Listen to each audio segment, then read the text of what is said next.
क्या अरमान की एक गलती बर्बाद कर देगी अभीरा की पूरी जिंदगी?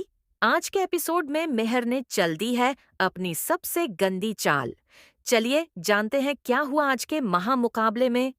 मुक्ति डर के मारे कांप रही है और मेहर उसे धमकी दे रही है। मेहर: मुक्ति, तुम्हारी चुप्पी ही तुम्हारी सलामती है। अगर तुमने अभीरा को उस एक्सीडेंट के बारे में एक शब्द भी कहा तो याद रखना, जेल में नहीं तुम जाओगी, क्योंकि उस रात गाड़ी तुम चला रही थी। मुक्ति रोते हुए: लेकिन मेहर, अभीरा निर्दोष है। हम उसे और कितना धोखा देंगे? अरमान भाई को सच जानने का हक है। मेहर: हक?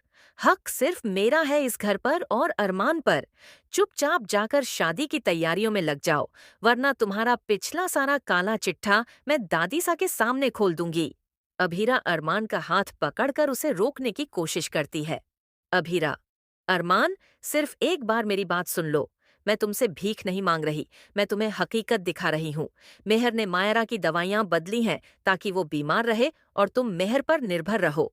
अरमान झटक कर हाथ हटाते हुए: अभीरा, अपनी हद पार मत करो।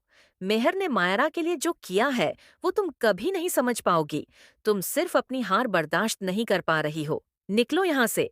अभीरा गंभीर आवाज में: ठीक है अरमान, आज तुमने मुझे निकाला है, कल यही मेहर तुम्हें इस घर से निकालेगी। याद रखना मेरी बात। दादी सा और दमयंती पुरानी रस्मों को लेकर मनीषा को टोकती हैं। दमयंती: मनीषा, तुम इस रस्म में पीला जोड़ा नहीं पहन सकती, ये अपशगुन है।